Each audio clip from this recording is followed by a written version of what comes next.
To start off, so Matt, where do you work and what's your title? Currently, I work for Longhorn Steakhouse in Pennsylvania, and I am the bar manager.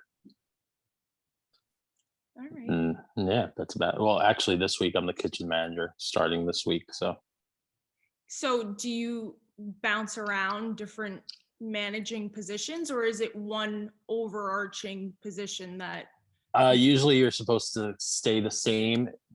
We for at least 6 months to a year, but the kitchen manager just quit, so now I move on over there. gotcha, gotcha. So how But long have you been in the food industry, Matt? since I was like 13 years old, I started in a bakery in Staten Island, New York, as just a busboy and working like one day a week, making $20 a day. And it just kind of never really stopped for me. I just moved around to different positions, and eventually like I just started realizing this is what I really like to do. Like I just really like being in this atmosphere and really like uh being involved with food in some way, shape, or form. And just like the pace of the restaurant industry in general is what really made me just stick with it for so long. Ooh, okay. Um, I apologize. Can you give us a brief breakdown of actually, no, you kind of answered that, giving us a brief breakdown of different jobs you've had. Um, was this something you've always wanted to do? Um, I mean, like I said, I started when I was about 13 years old, and I didn't really like know then that it was what I wanted to do forever. Especially because I didn't realize like all the possibilities that can go with it and everything. It kind of started like my sophomore year of high school where I kind of realized like this is something I could really see myself doing like in the future, like as soon as I realized every place that I got. Um, I was working in a restaurant, but when I started high school, I uh, was sort of just looking for clubs to join after school and whatnot. And honestly, the only reason I picked this club, ironically enough, is because I was just trying to get some girls' attention. So I joined like the cooking club after school, and eventually she stopped being in the club, and I was still going every day because I was just enjoying being there. So moving forward with that and doing that throughout the years of high school, the teacher kind of just like pushed me. He was like, "Hey, like I know this is just a club for you, but like you're, sort of getting the hang of like being around food and just the hospitality business and this and that. So, here's the options that you could have for your future if it's something that you genuinely enjoy." And he's one of my inspirations in life. His name was Mr. Hayes. He was a nutcase too, and he just kind of pushed me into like the direction that I'm in now, without forcing me in a way, because I think he realized I'm kind of stubborn, and as soon as I'm forced to do something, I don't like to do it.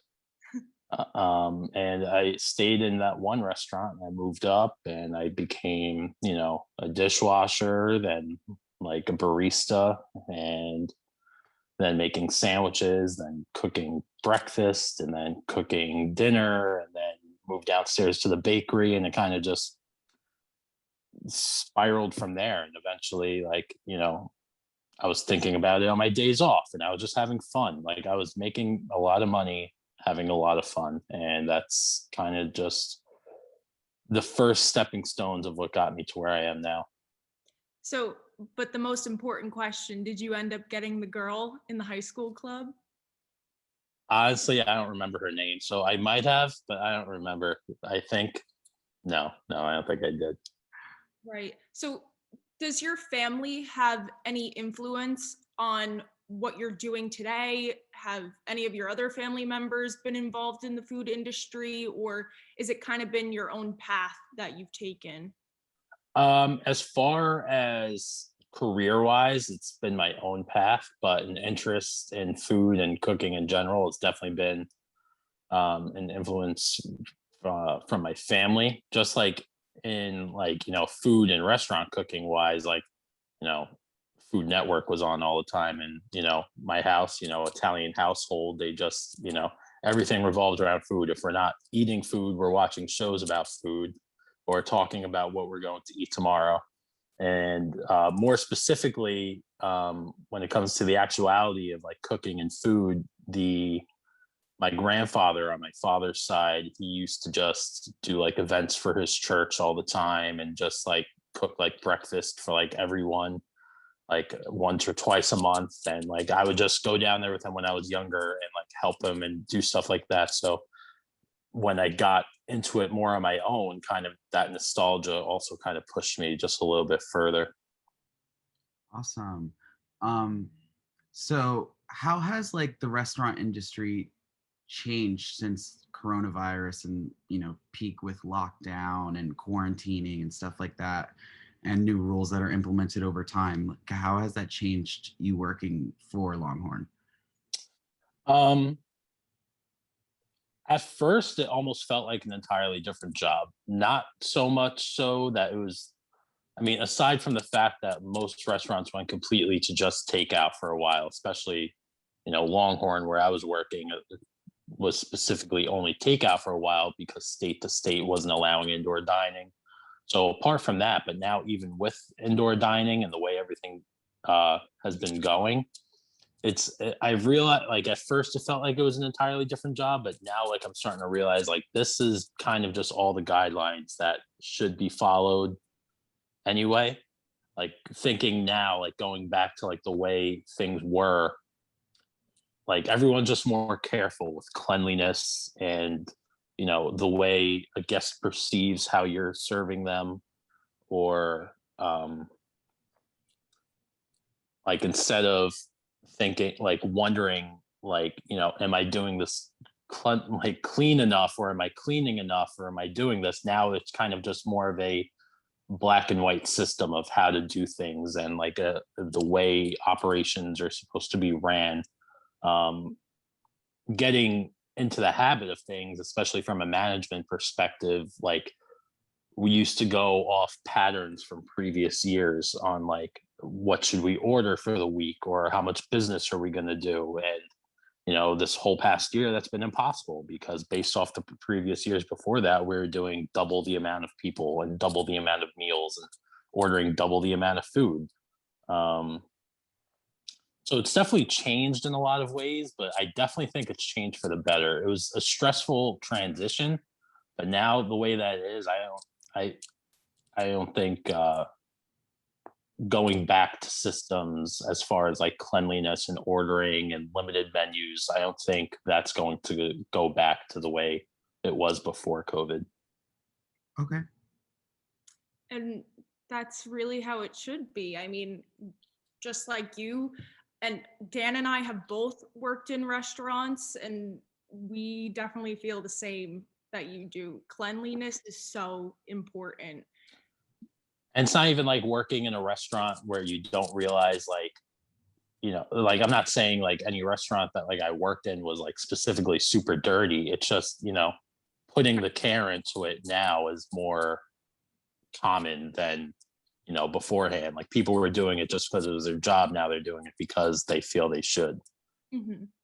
Right. So you, before you were a manager, you were also a server and a bartender, like you said. So walk us through what it's like on a Saturday night. What does the restaurant sound like, feel like, smell like? What is that atmosphere like? That is the atmosphere that made me fall in love with working in restaurants, to be honest. Just the pace of the night, and you have a bunch of things going on in your head at one time, and you hear little bits of everyone's conversations. Like you'll hear everything from like one table talking about his recent divorce to little Timmy's birthday at the next table right over, and you don't really realize it until later on, but you know you're part of those people's life like in that moment.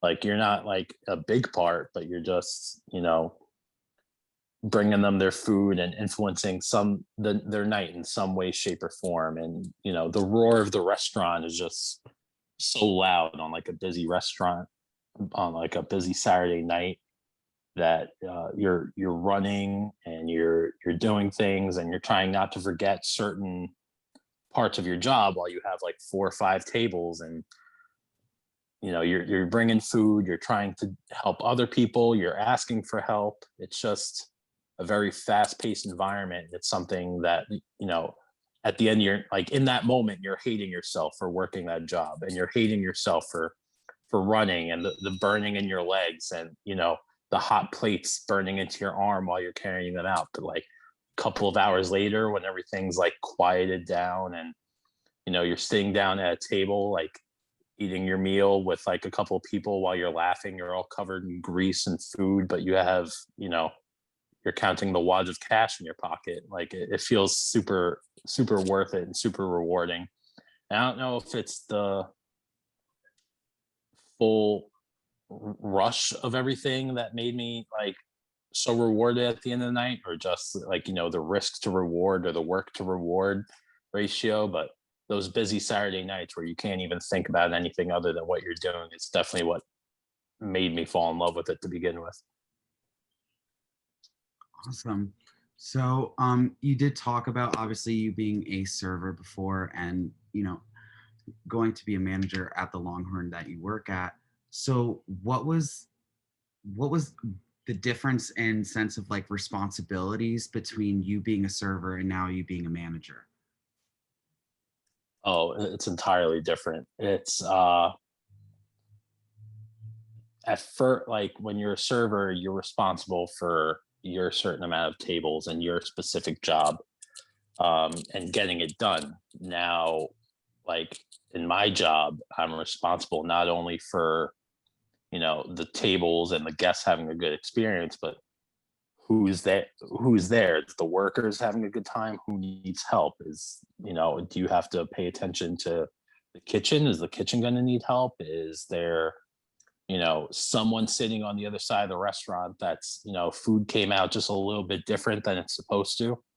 And that's just during like production time. Like you're worrying about you know making sure that the food goes out the right way and people are having a pleasant time in the restaurant runs smoothly. But then there's even in the off hours when there's not a rush, where you're worrying about who's coming in tonight. Am I going to have a full staff, especially now during COVID when there's like a lot less workers coming in, and a lot less people being scheduled for these days. If there's one person that can't come in for the night, or one person say gets sick, especially now, if someone gets sick, like God forbid has a fever or something like that, it used to be okay, come in when your fever is over. Now if someone has a fever, I lost like a worker for 2 weeks, and possibly the rest of the kitchen, because they all work within 2-3 feet of each other.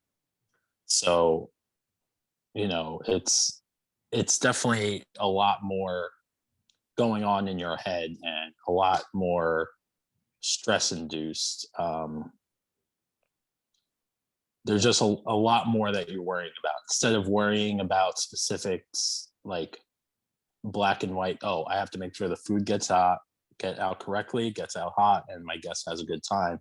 You have to worry about every person doing their job the right way to the best of their ability, and also being done properly. There's a certain reason why everything's done a specific way, and ensuring that gets done the correct way is a super important part of my job currently. Right.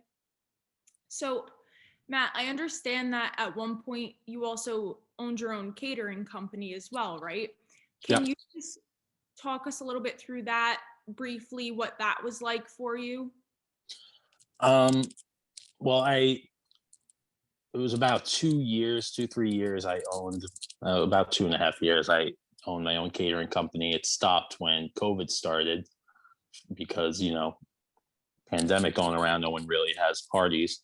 Um, but I kind of have this plan for my life that eventually I'm going to own my own restaurant. And the catering business, and even me managing right now, is all part of that plan. I kind of wanted to get the experience of opening my own business and running a business without the, complete risk of failing everything without knowing anything, because I feel the best way to learn things in this in particular business is doing it on your own and learning from experience.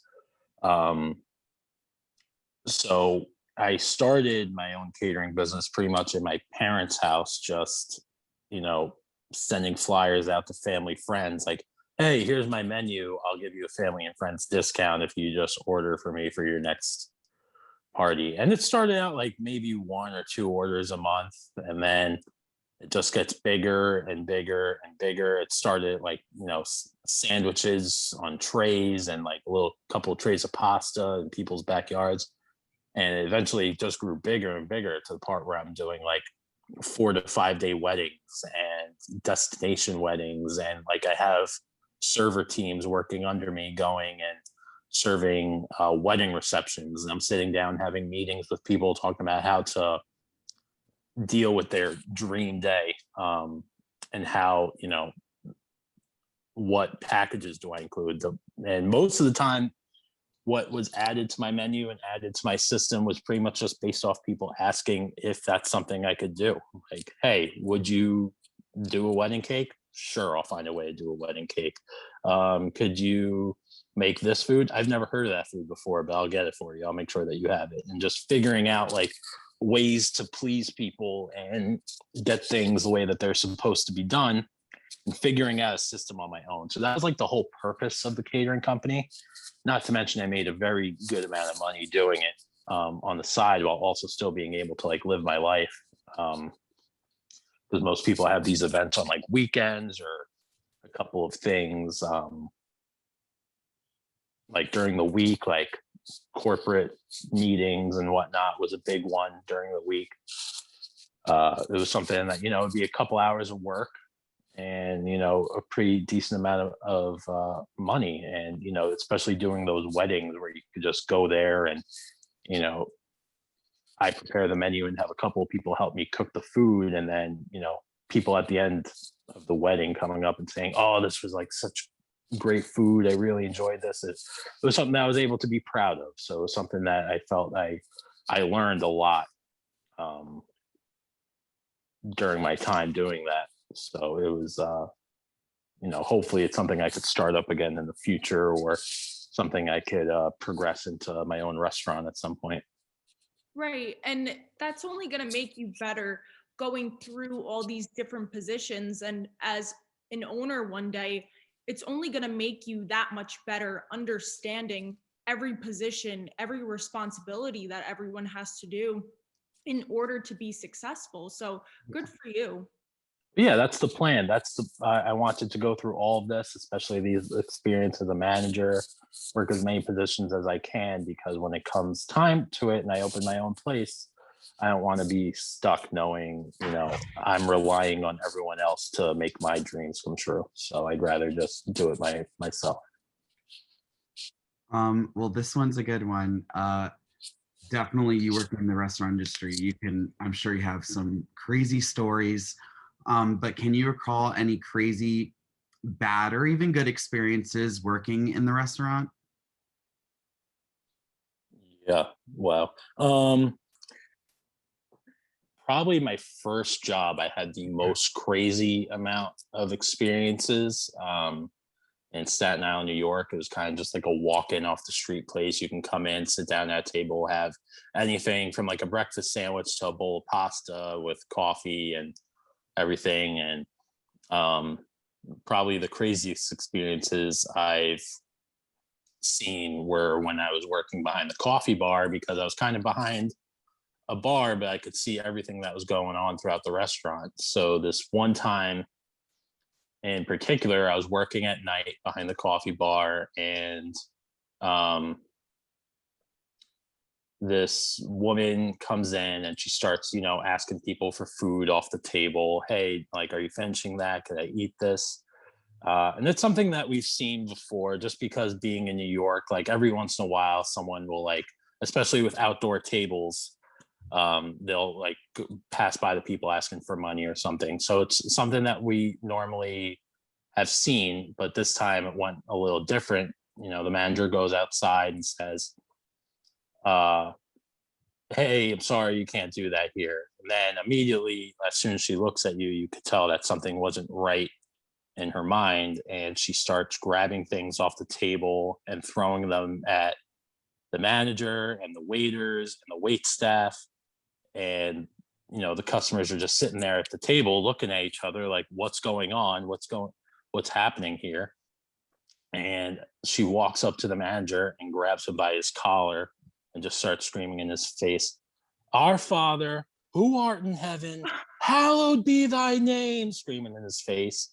And he's screaming, "No, no, you have to get out of here, don't." And then another manager comes out, and they're trying to get this woman out of here. And eventually it goes from trying to get this woman out of the restaurant peacefully to kind of just, we have to get her out of the restaurant any way, shape, or form. And she's grabbing loaves of bread from behind the counter and just throwing them across the restaurant. And she walks up to the coffee bar and looks me right in the face, and she says, "You better give me an espresso right now, or I'm going to tell your boss he's not allowed to our wedding." And I just had no idea what was going on. So I looked at my partner and I said, "What do I do?" He said, "Give her the coffee." I don't know. I don't want him to think that he's not invited to the wedding. I said, "We're not getting married." So that was definitely like probably like the second or third craziest thing that happened. Eventually, they wound up calling the police, but they had picked her up and carried her out of the restaurant at that point. But when they got there, but that's just the first one that always sticks out in my mind, because there is obviously a lot other crazy things that happened that night with that moment that I can't really can share on this show. But there was also other um, times as well. I could probably, that would probably have to be like a whole show in itself, just sitting down telling all the crazy stories that have happened in that restaurant specifically, actually. Right. Wow. That's pretty wild. Yeah. I Dan and I both have probably had our fair share of crazy stories as well working in a restaurant, but I've never experienced something of that level. That's pretty wild. But switching gears a little bit back into being a manager. So for you as a manager, what is the best quality or trait that one of your employees, a server or a bartender, can have? Um, it's a good question. Probably flexibility, or yeah, I would have to say flexibility. Just someone that's, able to do a couple of different things at once, or if they come in one day, like, especially in these crazy times where someone could just call out of work at any moment for any reason and it can't really be questioned. The good workers that come in that are flexible and able to do their jobs, like someone that's like, "Hey, like, I know like you're supposed to be doing this today, but could you help me out and work this different position today? It'll be, the same hours, this, that, whatever." Someone that's just able to say, "Yeah, no problem, I could do that," or "Yeah, no problem, sure."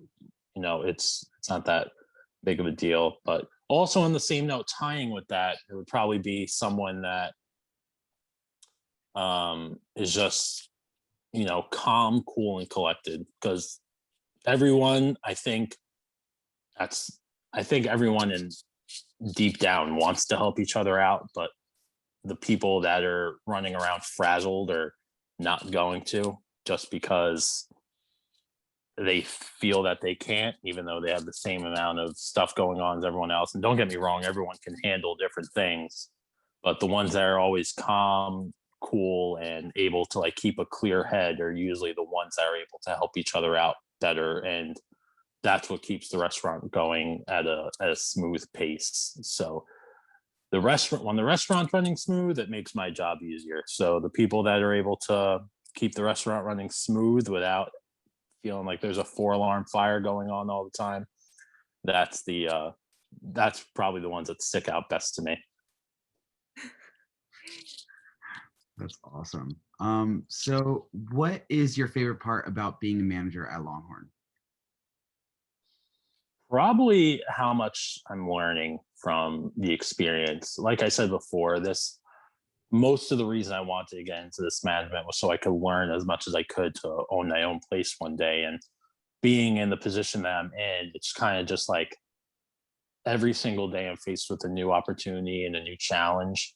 Um, and I'm working with people, other managers that have been in the same situation and dealt with that same problem before. And even if they haven't, like I have resources to help me find the solution to that problem or help me get to where I want to be and figure out what I want to know. So just being um, in this position, I've learned so much more about the restaurant industry than I have in the, you know, 10 years now. It's been 10 years I've been in the restaurant business. And um, I've learned more in these past few months as a manager than I have in the past 10 years. So it's, just how much I'm able to learn and how much I'm able to figure out on my own and being helped by other people and how much people are willing to teach me is probably the best thing that I've dealt with so far. That's awesome. Well, thank you so much, Matt. Thank It you. was such a pleasure getting to know you better and getting to see the inside of your mind and how the restaurant industry works and how you work within it. Cool. It was fun.